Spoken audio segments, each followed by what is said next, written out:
Ada yang menjelaskan bahwa yang dimaksud dengan fitnah dari timur dikaitkan dengan Najd, keluarnya Syekh Muhammad bin Abdul Wahab. Ya Allah, ini orang yang tidak paham hadis.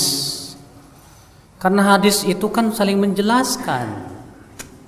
Dalam satu riwayat disebutkan Najd, dalam satu riwayat disebutkan Irak, dan Irak itu masih bagian Najd. Jadi yang dimaksud dengan Najd di sini adalah Irak, yang disebut oleh para ulama Najdul Irak. Jadi yang dimaksud dengan Najd di sini adalah Irak.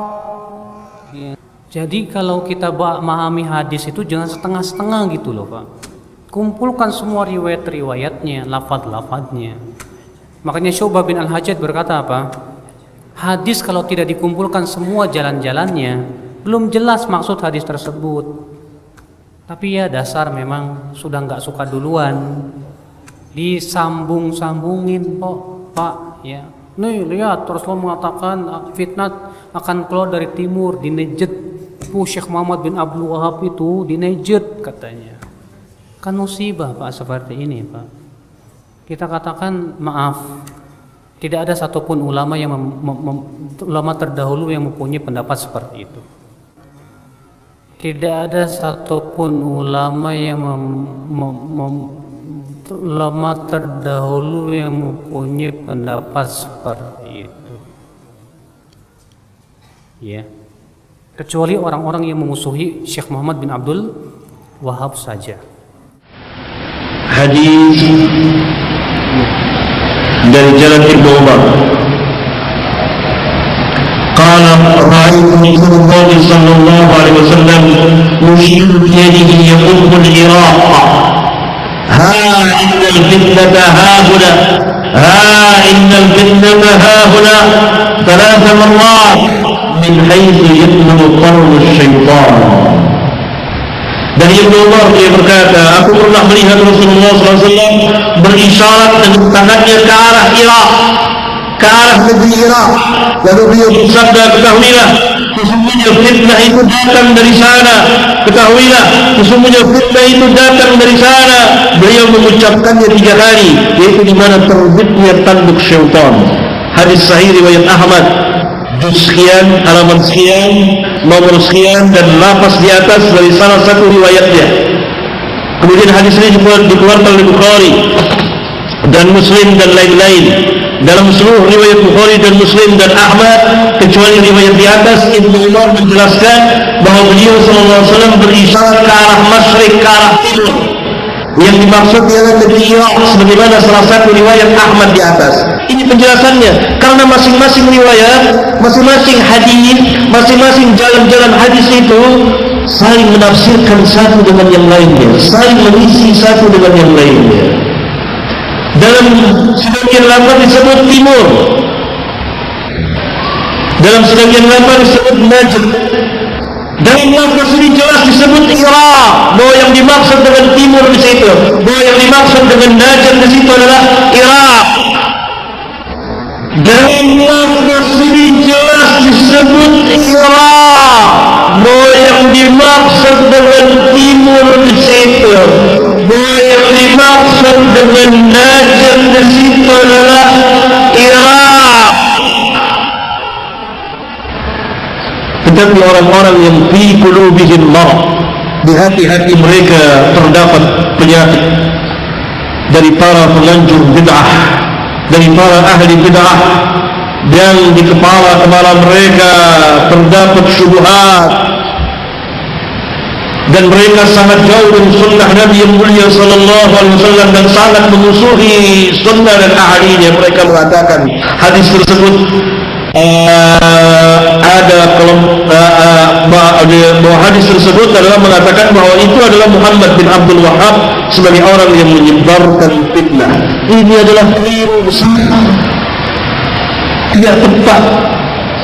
Karena yang dimaksud di pihak timur, di daerah Irak, sebagaimana lafaz hadis ini, bukan dakwah Syekh Muhammad bin Abdul Wahab rahmatullahi alaihi, karena dakwah beliau adalah dakwah sunnah. Dakwah beliau adalah mengajak pada tauhid dan seterusnya. Tentu memerlukan tempat sendiri untuk membahasnya. yang digembar-gemborkan oleh sebagian orang saking bencinya kepada dakwah yang digencarkan oleh Arab Saudi, ya. Mereka menafsirkan tentang tanduk setan, ya, yang akan muncul di Najd adalah dakwah Syekh Muhammad bin Abdul Wahab. Gara-gara melihat satu hadis, satu lafaz, tidak melihat lafaz yang lain.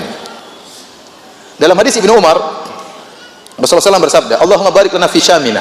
Ya Allah, berilah berkah kepada kami di Syam kami. Allahumma barik lana fi Yamanina. Ya Allah, berikan berkah kepada Yaman kami. Qalu ya Rasulullah wa fi Najdina. Ya Rasulullah, bagaimana doa untuk berkah bagi Najd kami? Rasulullah SAW mengulangi lagi, ya Allah, berikanlah berkah kepada negeri Syam, berikanlah berkah kepada Yaman. Mereka pada saat bertanya lagi, ya Rasulullah wa fi Najdina, ya Rasulullah, bagaimana dengan Najd kami? Maka Rasulullah SAW mengatakan, hunalika zalazil wal fitan. Sungguhnya di Najd itu akan muncul gempa dan fitnah-fitnah, kegoncangan dan fitnah-fitnah. Wa biha yatlu'u qarnu syaitan. Dan di Najd akan muncul tanduk setan. Kemudian ditafsir oleh mereka yang dimaksud dengan tanduk setan adalah Syekh Muhammad bin Abdul Wahab rahimahullahu taala. Inilah kedustaan.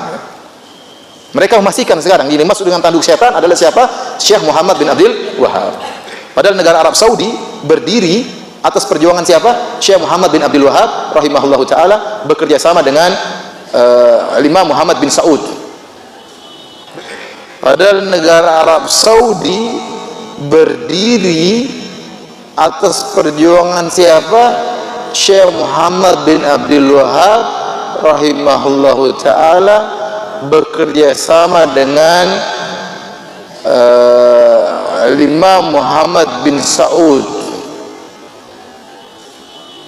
Berdirilah tegak negara Arab Saudi, dan kita bisa merasakan bagaimana berkahnya negara tersebut sekarang, ya.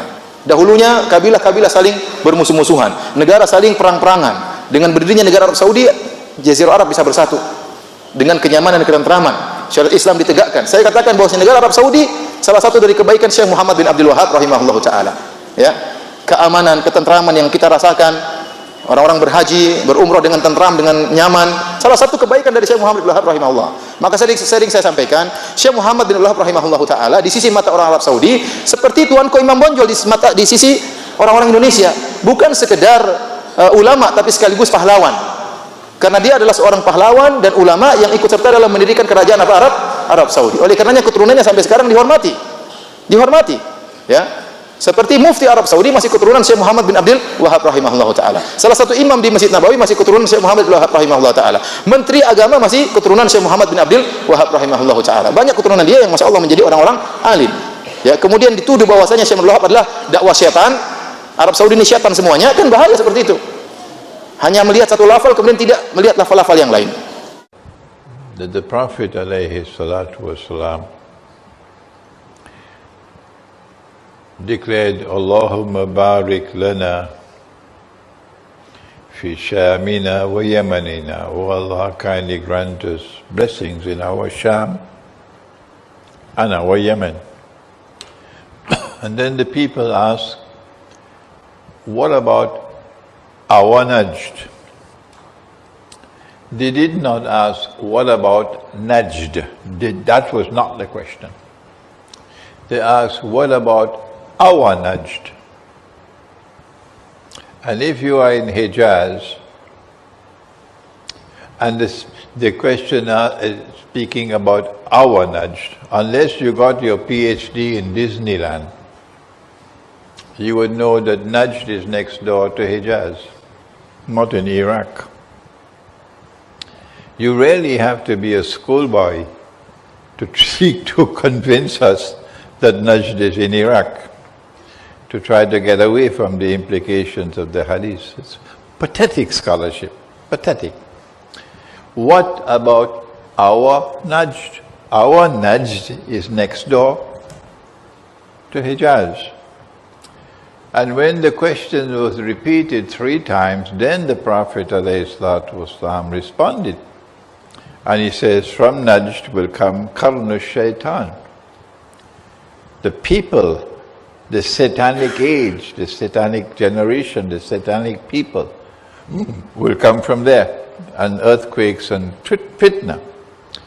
The present rulers of Saudi Arabia, both the political and the religious leadership, the Wahhabi movement and the Saudi royal family have come from Najd. And so we recognize the fulfillment of the prophecy of Prophet Muhammad ﷺ in the present kingdom of Saudi Arabia. So whatever is to come that you are talking about or anticipating is yet another part of the unfolding plan of Satan. That's all I have to say.